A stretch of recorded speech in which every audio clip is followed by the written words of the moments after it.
जय श्री राम।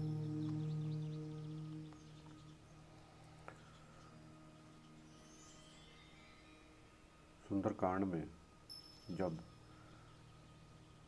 हनुमान जी रावण के महल में प्रवेश करते हैं, उसके पश्चात जब वो रावण के शयन कक्ष में पहुंचते हैं तो रावण मंदोदरी के साथ सुप्त अवस्था में दिखता है। तो एक पल के लिए मंदोदरी की सुंदरता को देखकर हनुमान जी उसे सीता माता ही समझ बैठते हैं। कितनी सुंदर शायद सीता माता ही हो सकती है। तो वो एक पल के लिए हर्ष से उछलते कूदते हैं और खुश हो जाते हैं। परंतु दूसरे ही पल उन्हें यह अनुभव होता है कि सीता माता किसी पराये पुरुष के साथ कैसे शयन कर सकती हैं। तो उसके लिए आगे कथा इस प्रकार से है।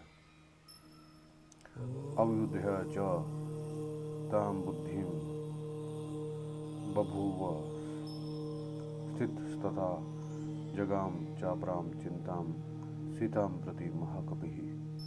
फिर उस समय इस विचार को छोड़कर महाकपि हनुमान जी अपने स्वाभाविक स्थिति में स्थित हुए और वे सीता के विषय में दूसरे प्रकार की चिंता करने लगे। उन्होंने सोचा, भामिनी सीता श्री रामचंद्र जी से बिछुड़ गई हैं। इस दशा में वे ना तो सो सकती हैं, ना भोजन कर सकती हैं, ना श्रृंगार एवं अलंकार ही धारण कर सकती हैं। फिर मदिरा पान का सेवन तो किसी भी प्रकार नहीं कर सकती। वे किसी दूसरे पुरुष के पास वह देवताओं का भी ईश्वर क्यों न हो नहीं जा सकती।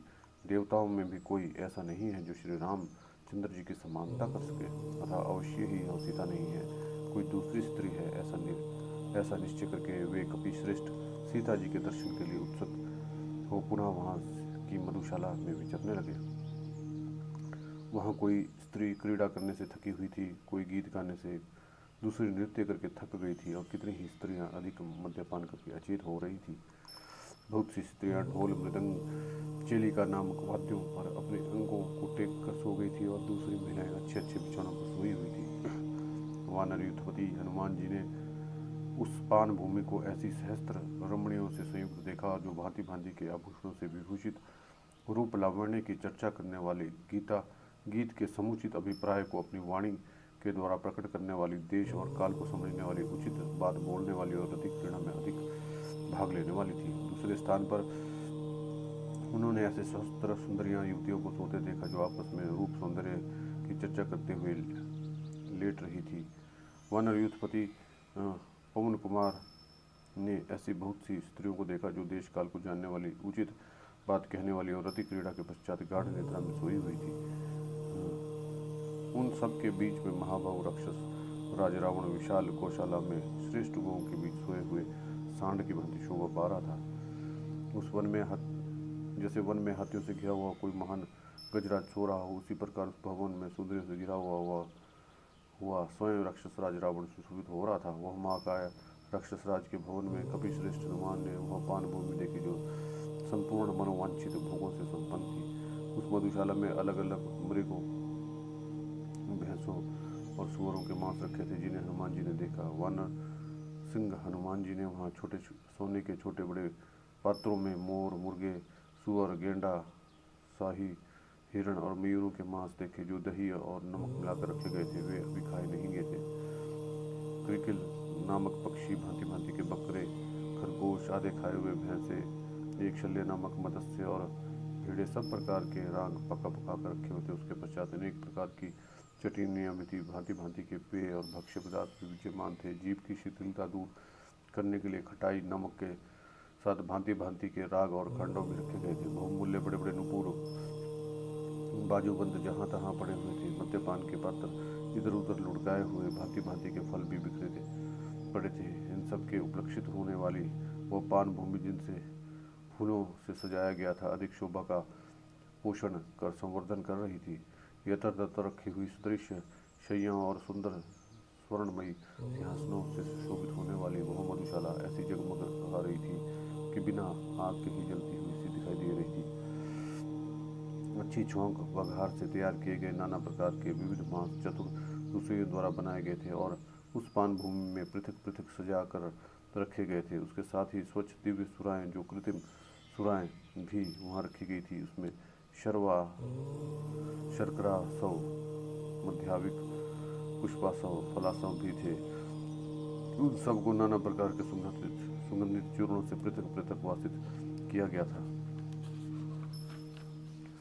वहाँ अनेक स्थानों पर रखे हुए नाना प्रकार के स्वर्ण कलशों, स्फटिक पात्रों तथा जम्बू नद के बने हुए अन्य कमंडलों से व्याप्त हुई पान भूमि बड़ी शोभा पा रही थी। चांदी और सोने के घड़ों में जहाँ श्रेष्ठ पेय पदार्थ रखे गए थे, उस पान भूमि में कपिवर हनुमान ने वहाँ अच्छी तरह घूम घूम कर देखा। महाकपि पवन कुमार ने देखा वहाँ मदिरा से भरे हुए सोने और मणियों से विभिन्न पात्र रखे गए थे। किसी घड़े में आधी मदिरा शेष थी और किसी घड़े में सारी की सारी पीली थी और किन्हीं घड़ों में रखे हुए मद्य सर्वत्र किए नहीं गए थे। हनुमान जी ने उन सबको देखा। कहीं नाना प्रकार के भक्ष्य पदार्थ और कहीं पीने की वस्तुएं अलग अलग रखी गई थी, कहीं उनमें से आधी आधी सामग्री ही बची थी। उन सबको देखते हुए वहाँ सर्वत्र विचरने लगे। उस अंतापुर में स्त्रियाँ बहुत सी शैयाँ सूनी पड़ी थी और कितनी ही सुंदरियाँ एक ही जगह दूसरी का आलिंगन करके सोई थी। निद्रा के बल से पराजित हुई कोई अबला दूसरी स्त्री का वस्त्र उतार कर उसे धारण किए उसके पास जा उसका आलिंगन करके सो गई थी। उनकी सांस की हवा से उनके शरीर के विविध प्रकार के वस्त्र, पुष्पमालाएं, वस्तुएं उसी तरह हिल रही थी जैसे धीमी धीमी वायु के चलने से हिला करती है। उस समय पुष्पक विमान में शीतल चंदन, मध्य, मधु, विविध प्रकार की माला, भांति भांति के पुष्प, स्नान सामग्री, चंदन, धूप की अनेक प्रकार की गंध का भार वहन करती हुई सुगंधित वायु सब ओर से प्रभावित हो रही थी। उस राक्षस राज के भवन में कोई सांवली, कोई गोरी, कोई काली और कोई स्वर्ण के समान कांति वाली सुंदर युक्तियाँ सो रही थी। निद्रा के वश होने के कारण उनका काम मोहित रूप मूंदे हुए मुख वाले कमल पुष्पों के समान जान पड़ता था। इस प्रकार महातेजस्वी कपिवर हनुमान ने रावण का सारा अंतापुर छान डाला और उन्हें वहाँ जिनका नंदिनी सीता का दर्शन नहीं हुआ। उन सोई हुई स्त्री को देखते देखते महाकपि हनुमान धर्म के भय से शंकित हो उठे और उनके हृदय में बड़ा भारी संदेह उपस्थित हो गया। वे सोचने लगे कि इस तरह गाढ़ निद्रा में सोई हुई प्राय स्त्रियों को देखना अच्छा नहीं है, यह तो मेरे धर्म का अत्यंत विनाश कर डालेगा। मेरी दृष्टि अब तक कभी प्राय स्त्रियों पर नहीं पड़ी थी। यहीं आने पर मुझे प्राय स्त्रियों का अपहरण करने वाले इस पापी रावण का भी दर्शन हुआ। तदनंतर मनस्वी हनुमान जी के मन में एक दूसरी विचारधारा उत्पन्न हुई। उनका चित्त अपने लक्ष्य में सुस्थिर था, अतः यह नई विचारधारा उन्हें अपने कर्तव्य का निश्चय कराने वाली थी। इसमें संदेह नहीं है कि रावण की स्त्रियां निशंक सो रही थी। उस अवस्था में उन सबको अच्छी तरह देखा है, तथापि मेरे मन में कोई विचार उत्पन्न नहीं हुआ है। संपूर्ण इंद्रियों को शुभ और अशुभ अवस्थाओं में लगने की प्रेरणा देख मन ही कारण है, किंतु मेरा वह मन पूर्णतः स्थिर है। विदेह नंदिनी सीता को दूसरी जगह में ढूंढ भी तो नहीं सकता था, क्योंकि स्त्रियों को ढूंढते समय उन्हें स्त्रियों के बीच में ही देखा जाता है। जिस जीव की जो जाति होती है उसी में उसको खोजा जाता है। खोई हुई युवती स्त्री को हरणियों के बीच में नहीं ढूंढा जा सकता है। अतः मैंने रावण के सारे अंतापुर में शुद्ध हृदय से ही अन्वेषण किया है, किंतु यहाँ जानकी जी नहीं दिखाई देती है। अंतापुर का निरीक्षण करते हुए पराक्रमी हनुमान ने देवता, गंधर्व और नागों की कन्याओं को वहाँ देखा, किंतु जनक नंदिनी सीता को नहीं देखा। वहाँ सुंदरियों को देखते हुए वीर हनुमान ने वहाँ अब सीता को नहीं देखा। तब वे वहाँ से हटकर अन्यत्र जाने को उद्युक्त हुए। फिर तो श्री हनुमान ने उस पावन भूमि को छोड़कर सब स्थानों में बड़े यत्न का आश्रय लेकर खोजना आरंभ किया। उस राजभवन के भीतर स्थित हुए हनुमान जी सीता के दर्शन के लिए उत्सुक हो क्रमशः लता मंडपों, चित्रशालाओं और रात्रिकालिक विश्राम गृहों में गए, किंतु वहाँ भी उन्हें परम सुंदरी सीता का दर्शन नहीं हुआ। रघुनंदन श्री राम की प्रीतमा सीता जब वहाँ भी नहीं दिखी, तब वे महाकपि हनुमान इस प्रकार चिंता करने लगे, निश्चय ही अब मिथिलेश कुमारी सीता जीवित नहीं है, इसलिए मैं बहुत खोजने पर भी वे मेरी दृष्टि में नहीं आ रही है। सती साध्वी सीता उत्तम आर्य मार्ग पर स्थित रहने वाली थी। वे अपने शील और सदाचार की रक्षा में तत्पर रही है, इसलिए निश्चय ही इस दुराचारी राक्षस ने उसे मार डाला होगा। राक्षस राज रावण के यहाँ जो दास्य कर्म करने वाली राक्षसी हैं, उनके रूप बड़े बेडोल हैं, वे विकट और विकराल हैं, उनकी कांति भी भयंकर है, उनके विशाल मुख और आंखें भी बड़ी बड़ी भयानक हैं। उन सब को देखकर जनकराज नंदिनी ने भय के मारे ही प्राण त्याग दिए होंगे। सीता का दर्शन न होने से मुझे अपने पुरुषार्थ का फल प्राप्त नहीं हो सकता। अतः इधर वानरों के साथ सुदीर्घ काल तक इधर उधर भ्रमण करके मैंने लौटने की अवधि भी बिता दी। अतः मेरा सुग्रीव के पास जाने का भी मार्ग बंद हो गया है, क्योंकि वह वानर बड़ा बलवान और अत्यंत कठोर दंड देने वाला है। मैंने रावण का सारा अंतःपुर छान डाला, एक एक करके रावण के समस्त स्त्रियों को भी देख लिया, किंतु अभी तक सती साध्वी सीता का दर्शन नहीं हुआ। अतः मेरा समुद्र लंघन का सारा परिश्रम व्यर्थ ही हो गया। जब मैं लौट कर जाऊंगा तब सारे वानर मिलकर मुझे क्या कहेंगे? वे पूछेंगे, वीर वहाँ जाकर तुमने क्या किया, मुझे बताओ। किंतु जनक नंदिनी सीता को न देख कर मैं उन्हें क्या उत्तर दूंगा? सुग्रीव के निश्चय ही किए हुए समय का उल्लंघन कर देने पर अब मैं निश्चय ही आमरण उपहास करूंगा। बड़े बूढ़े जामवंत और युवराज अंगन मुझे क्या कहेंगे? समुद्र के पार जाने पर अन्य वानर भी जब मुझसे मिलेंगे तो वो क्या कहेंगे? इस प्रकार थोड़ी देर हताश होकर वे फिर सोचने लगे। हताश न होकर उत्साह को बनाए रखना ही संपत्ति का मूल है। उत्साह ही परम सुख का हेतु है। अतः मैं पुनः उन स्थानों में सीता की खोज करूंगा जहां अब तक अनुसंधान नहीं किया था। उत्साह ही प्राणियों का सर्वदा सब प्रकार के कर्मों में प्रवृत्त करता है और वही उन्हें जो कुछ करते हैं उस कार्य में सफलता प्रदान करता है। इसलिए अब मैं और भी उत्तम उत्साह पूर्वक प्रयत्न करके चेष्टा करूंगा। रावण के द्वारा सुरक्षित जिन स्थानों को अब तक नहीं देखा था उनका भी पता लगाऊंगा। अपानशाला, पुष्पगृह, चित्रशाला, क्रीड़ा गृह, ध्यान की गलियां और पुष्पक आदि विमान, इन सब का तो मैंने चप्पा चप्पा देख डाला है। यह सोच कर उन्हें पुनः खोजना आरंभ किया। वे भूमि के भीतर बने हुए तहखानों में, चौराहों में, मंडपों में, घरों को लाग कर उनसे थोड़ी दूर बने हुए विशाल भवनों में सीता की खोज करने लगे। वे किसी के ऊपर चढ़ जाते, किसी तरह नीचे कूद पड़ते, कहीं ठहर जाते, किसी को चलते चलते ही देख लेते, घरों के दरवाजों को खोल देते, कहीं किवाड़ बंद कर देते, किसी के भीतर घुसकर देखते और फिर निकल आते। वे नीचे कूदते, ऊपर कूदते, सर्वत्र खोज करने लगे।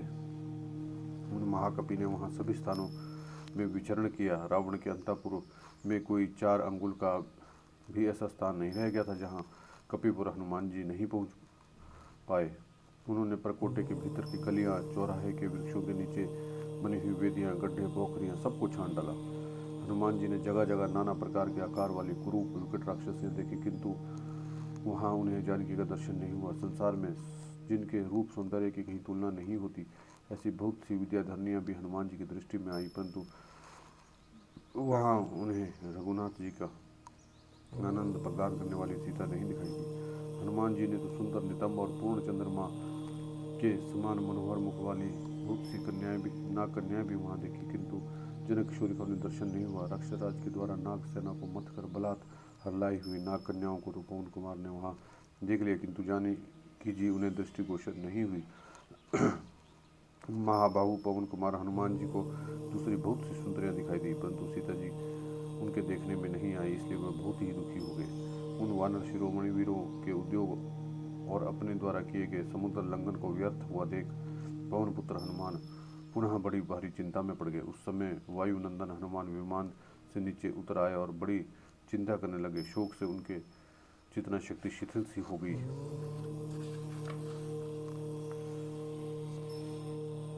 वानर युद्धपति हनुमान विमान से उतरकर महल के परकोटे पर चढ़ा है। वहां आकर मेघमाला के अंक में चमकती हुई बिजली के समान बड़े वेग से इधर उधर घूमने लगे। रावण के सभी घरों में एक बार पुनः चक्कर लगाकर जब कपिवर हनुमान ने जनक नंदिनी सीता को नहीं देखा, तब वे मनी मनी इस प्रकार कहने लगे, मैंने श्री राम जी का प्रिय करने के लिए कई बार लंका को छान डाला, किंतु सर्वांग सुंदरी विदेही नंदिनी सीता का मुझे कहीं नहीं दिखाई देती है। मैंने यहाँ छोटे बड़े तालाब, पोखरे, सरोवर, सरिताएं, नदियाँ, पानी के आसपास जंगल, दुर्गम पहाड़ सब देखे, किंतु नगर के आसपास की सारी भूमि खोज डाली, किंतु आज भी मुझे जानकी जी का दर्शन नहीं हो रहा। गृहराज संपाति ने तो जानकी जी को यहाँ रावण के महल में ही बताया था, फिर भी ना जाने क्यों वे यहाँ दिखाई नहीं देती है। क्या रावण के द्वारा बलपूर्वक हर लाई विधेय कुल नंदिनी मिथिलेश कुमारी जनक दुलारी सीता कभी विवश होकर रावण की सेवा में उपस्थित हो सकती है? यह असंभव है। मैं तो समझता हूँ कि श्री राम जी के बाणों से भयभीत होकर जब राक्षस इस सीता को शीघ्रतापूर्वक आकाश में उछाला तो कहीं बीच में ही छूटकर गिर तो नहीं गई। अथवा यह भी संभव है जब आर्य सीता सिद्ध सेवित आकाश मार्ग से लाई जा रही हो, उस समय समुद्र के भय को देखकर भय के मारे उनका हृदय ही फटकर नीचे गिर पड़ा हो। अथवा यह भी मालूम होता है कि रावण के प्रबल वेग और उनकी भुजाओं के दृढ़ बंध से पीड़ित होकर विशाल लोचना आर्या सीता ने अपने प्राणों का त्याग कर दिया हो। ऐसा भी हो सकता है कि जिस समय रावण उन्हें समुद्र के ऊपर ला रहा हो, वो उस समय जनक कुमारी छटपटाकर समुद्र में गिर पड़ी हो। अवश्य ही ऐसा हुआ होगा। अथवा ऐसा नहीं तो अपने शील रक्षा में तत्पर हुई किसी सहायक बंधु की सहायता से तपस्विनी सीता को इस नीच रावण ने ही खा लिया हो और मन में दुष्टता का भावना रखने वाले राक्षस राज रावण की पत्नियों ने ही कजरारे नेत्रों वाली साध्वी सीता को अपना हार बना लिया हो। हाय, श्री रामचंद्र के पूर्ण चंद्रमा के समान मनोहर प्रफुल्ल कमल दल के सदृश नेत्र वाले मुख का चिंतन करती हुई दयनीय सीता इस संसार से चल बसी। हाय राम, हाय लक्ष्मण, हाय अयोध्यापुरी। इस प्रकार पुकार पुकार कर बहुत विलाप करके मिथिला कुमारी विदेह नंदिनी ने अपना शरीर त्याग दिया होगा। अथवा मेरी समझ में यह आता है कि रावण के ही किसी गुप्त गृह में छिपा कर रखी गई है। हाय, वहाँ यह बाला पिंजरे में बंद हुई मैना की तरह बारंबार अंतर्नाद करती होगी, जो जनक के कुल में उत्पन्न हुई है, उस रामचंद्र जी की धर्मपत्नी है। वे नील कमल के से नेत्रों शोभा वाली सुमध्यमया सीता रावण के अधीन कैसे हो सकती है। जनक किशोरी सीता चाहे गुप्त गृह में दृश्य करके रखी गई हो, चाहे समुद्र में गिरे प्राणों से हाथ धो बैठी हो, रावण के विरह में कष्ट न सहन करने के कारण उन्होंने मृत्यु की शरण ले ली हो, किसी भी दशा में श्री रामचंद्र जी को इसकी सूचना देना उचित न होगा, क्योंकि वे अपनी पत्नी सबको बहुत प्यार करते हैं। इस समाचार के बताने में भी दोष है और ना बताने में भी दोष की संभावना है। ऐसी दशा में किस उपाय से काम लेना चाहिए, मुझे यह बताना ना बताना दोनों ही दुष्कर प्रतीत होते हैं। ऐसी दिशा में जब कोई भी कार्य करना दुष्कर प्रतीत होता है, तब मेरे लिए इस समय के अनुसार क्या करना उचित होगा। इन बातों पर हनुमान जी बारंबार विचार करने लगे। उन्होंने फिर सोचा, यदि मैं सीता को देखे बिना ही यहाँ से वानर राज की पूरी किष्किंधा को लौट जाऊंगा तो मेरा पुरुषार्थ ही क्या रह जाएगा। फिर तो मेरा यह समुद्र लंघन, लंका में प्रवेश और राक्षसों को देखना सब व्यर्थ हो जाएगा। किष्किंधा में पहुंचकर मुझसे मिलकर सुग्रीव, दूसरे वानर और दोनों दशरथ राजकुमार भी क्या कहेंगे। मैं वहां जाकर श्री राम से यह कठोर बात कह दूं कि मुझे सीता का दर्शन नहीं हुआ तो वे प्राणों का त्याग कर देंगे। सीता जी के विषय में ऐसे रूखे, कठोर, तीखे और इंद्रियों को संताप देने वाले दुर्वचन को सुनकर वे कदापि जीवित नहीं रह सकेंगे। उन्हें संकट में पड़कर प्राणों का परित्याग का संकल्प करते देख उनके प्रति अत्यंत अनुराग रखने वाले बुद्धिमान लक्ष्मण भी जीवित नहीं रहेंगे। अपने इन दोनों भाइयों के विनाश का समाचार सुनकर भरत भी प्राण त्याग देंगे और भरत की मृत्यु देखकर शत्रुघ्न भी जीवित न रह सकेगा। इस प्रकार चारों पुत्रों की मृत्यु हुई देख कौशल्या, सुमित्रा, केकई, ये तीनों माताएं भी निसंदेह प्राण त्याग देंगी। कृतज्ञ और सत्य प्रतिज्ञ वानरा सुग्रीव भी जब श्री राम जी को ऐसी अवस्था में देखे तो स्वयं भी प्राण विसर्जन कर देंगे। तत्पश्चात शोक पीड़ित होने पर दुख हतचित, दीन, व्यथित और आनंद शून्य हुई तपस्वी रूमा भी जान त्याग देगी। फिर तो रानी तारा भी जीवित नहीं रहेंगी। वे भी बाली के विरह जनित दुख से पीड़ित तो थी ही, इस नूतन शोक से कातर हो शीघ्र ही मृत्यु को प्राप्त हो जाएंगी। माता पिता के विनाश और सुग्रीव के मरण जनित संकट से पीड़ित हो कुमार अंगद भी अपने प्राणों का त्याग कर देंगे। तदनंतर स्वामी के दुख से पीड़ित हुए सारे वानर अपने हाथों और मुक्कों से सिर को पीटने लगेंगे। यशस्वी वानराज के सांत्वनापूर्ण वचनों और दान मान से जिनका लालन पालन किया गया, वे वानर अपने प्राणों का त्याग कर देंगे। ऐसी अवस्था में शेष वानर पर्वत और गुफाओं में एकत्रित होकर फिर कभी क्रीड़ा विहार का आनंद नहीं ले पाएंगे। अपने राजा के शोक से पीड़ित हुए सब वानर अपने पुत्र सित्री मंत्री सहित पर्वतों के शिखरों से नीचे सम और विषम स्थानों में गिरकर प्राण दे देंगे और सारे विष पी लेंगे और फांसी लगा लेंगे। जलती अग्नि में प्रवेश कर लेंगे, उपवास करने लगेंगे और अपने ही शरीर में छुरा भूंक लेंगे। मेरे वहाँ जाने पर मैं समझता हूँ कि बड़ा भयंकर आर्तनाद होने लगेगा। इक्ष्वाकु कुल नाश का और वानरों का भी विनाश हो जाएगा। इसलिए मैं यहाँ से किष्किंधापुरी को नहीं जाऊँगा। मिथिलेश कुमारी सीता को देखे बिना मैं सुग्रीव का भी दर्शन नहीं कर सकूँगा। यदि मैं यहीं रहूँ और वहाँ ना जाऊँ तो आज तो मेरी आशा लगाए दोनों धर्मात्मा महारथी बंधु प्राण धारण किए रहेंगे और वेगशाली वानर भी जीवित रहेंगे। जानकी का दर्शन ना मिलने पर मैं वहाँ वानरपस्ती हो जाऊंगा और मेरे हाथ अपने आप जो फल आदि खाद्य वस्तु प्राप्त हो जाएगी उसे खा पी कर रहूँगा, या परीक्षा से मेरे मुंह में जो फल आदि खाद्य वस्तु पड़ जाएगी मैं उसी से निर्वाह करूँगा। शौच संतोष आदि नियमों का पालन करके वृक्ष के नीचे निवास करूँगा, अथवा सागर तटवर्ती स्थान में जहाँ फल मूल और जल की अधिकता है मैं चित्त बनाकर जलती हुई अग्नि में प्रवेश कर जाऊँगा।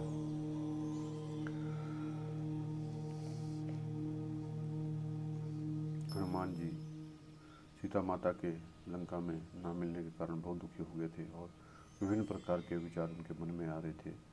और आगे उनके जो विचार है इस प्रकार थे।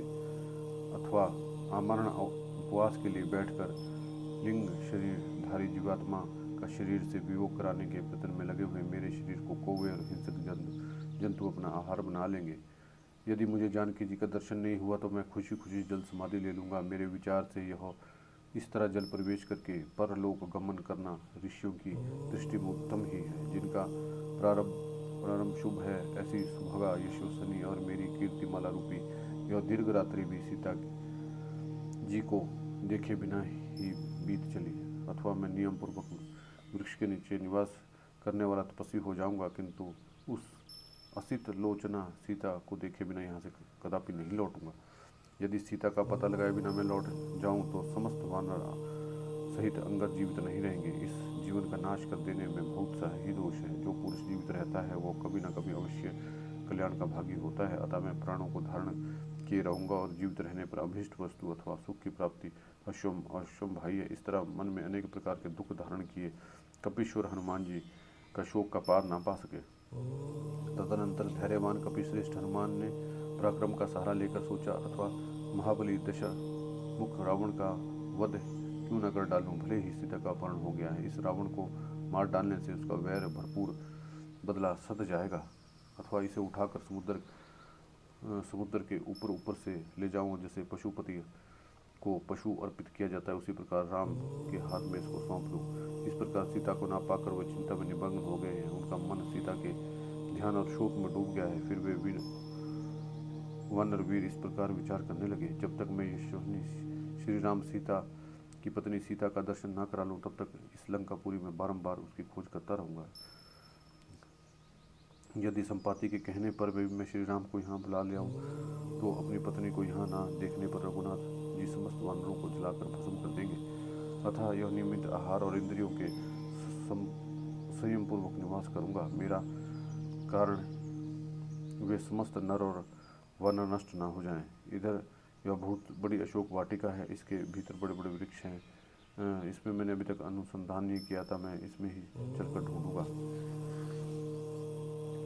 राक्षसों के शोक को बढ़ाने वाला मैं यहाँ से वसु रुद्र आदित्य अश्विनी कुमार और मरुदगणों को नमस्कार करके अशोक वाटिका में चलूँगा। वहाँ समस्त राक्षसों को जीतकर मैं तपस्वी सिद्धि प्रदान की जाती है। इस प्रकार श्री राम जी के हाथ में ईश्वर को आनंदित करने वाली दिव्य सीता को सौंपूंगा।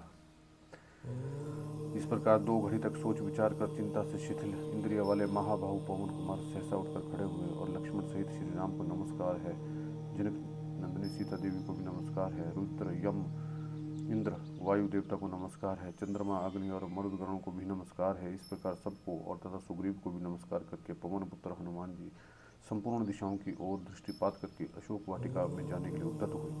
उस वानर वीर पवन कुमार ने पहले मन के द्वारा ही सुंदर वाटिका में जाकर भावी कर्तव्य का इस प्रकार चिंतन किया। वह पुण्यमयी अशोक वाटिका सिंचने और कोड़ने आदि सब प्रकार से संस्कारों से सवारी गई है और दूसरे वनों से घिरी है। अतः उसकी रक्षा के लिए वहाँ निश्चय ही बहुत बड़े राक्षस तैनात किए गए होंगे। राक्षस राज के नियुक्त किए हुए रक्षक अवश्य ही वहाँ वृक्षों की रक्षा करते होंगे, इसलिए जगत के प्राण स्वरूप भगवान वायुदेव भी वहाँ अधिक वेग से नहीं रहते होंगे। मैंने श्री रामचंद्र जी के कार्य की सिद्धि तथा रावण के अदृश्य रहने के लिए अपने शरीर को संकुचित करके छोटा बना लिया है। मुझे इस कार्य में ऋषियों सहित समस्त देवता सिद्धि सफलता प्रदान करें। स्वयं भगवान ब्रह्मा अन्य देवगण, तपोनिष्ठ महर्षि, अग्निदेव, वायु और वज्रधारी इंद्र भी मुझे सफलता प्रदान करे। पाशधारी वरुण, सोम, आदित्य, महात्मा, अश्वनी कुमार, समस्त मरुदगण, संपूर्ण भूत और भूतों के अधिपति तथा जो भी मार्ग में दिखने वाले और ना दिखने वाले देवता, वो सभी मुझे सिद्धि प्रदान करे। जिनकी नाक ऊंची और दांत दांत सफेद है, जिनके चेचक आदि के दाग नहीं है, वहाँ पवित्र मुस्कान की छटा छाया रहती है, जिनके नेत्र प्रफुल्ल कमल दल के समान सुशोभित हैं और जो निष्कलंक कलाधर के तुल्य कमनीय कांति से युक्त हैं, वह आर्य सीता का मुख मुझे कब दिखाई देगा। इस क्षुद्र नीच निरशंस रूपधारी और अत्यंत तरुण होने पर भी अलंकार युक्त विश्वसनीय वेश धारण करने वाले रावण ने उस तपस्विनी अबला को बलात् अपने अधीन कर लिया है। अब किस प्रकार वह मेरे दृष्टिपथ में आ सकती है। महातेजस्वी हनुमान जी ने एक मुहूर्त तक इस प्रकार विचार करते रहे। तत्पश्चात मन ही मन सीता का ध्यान करके वे रावण के महल से कूद पड़े और अशोक वाटिका की चार दीवारी पर चढ़ गए। उस चार दीवारी पर बैठे हुए महाराज कपि के सारे अंगों में हर्ष जनित रोमांच हो उठा। उन्होंने वसंत के आरंभ में वहाँ नाना प्रकार के वृक्ष देखे, जिनकी डालियाँ के अग्रभाग फूलों से भरे से लदे थे। वहाँ साल, अशोक, नीम और चंपा के वृक्ष बहुत खिले हुए थे। बहुवार, नाग के सरबंदर के मुख की भांति लाल फल देने वाले आम की भी पुष्प और मंजरियों से सुशोभित हो रहे थे। अमराइयों से युक्त वे सभी वृक्ष शत शत लताओं से आवेशित थे। हनुमान जी प्रत्यंचा से छूटे हुए बाण के समान उछलते और उन वृक्षों की वाटिका में जा पहुँचे। वह विचित्र वाटिका सोने और चांदी के समान वर्ण वाले वृक्षों से सब ओर से घिरी हुई थी। उसमें नाना प्रकार के पक्षी कलरव कर रहे थे और वह सारी वाटिका गूंज रही थी। उसके भीतर प्रवेश करके बलात् हनुमान जी ने उसका निरीक्षण किया और भांति भांति के विहंगम और मृग सिंहों से उसकी विचित्र शोभा हो रही थी। वह विचित्र कानूनों से अलंकृत थी और नवोदित सूर्य के समान अरुण रंग की दिखाई देती थी।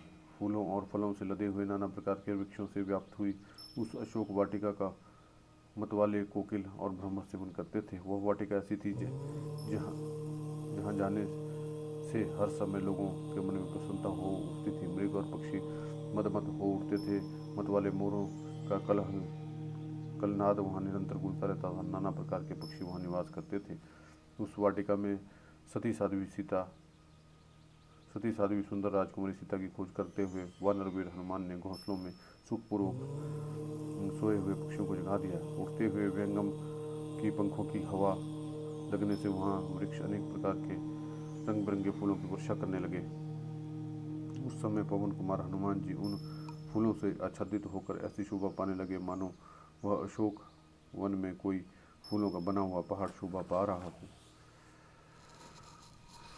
जय श्री राम।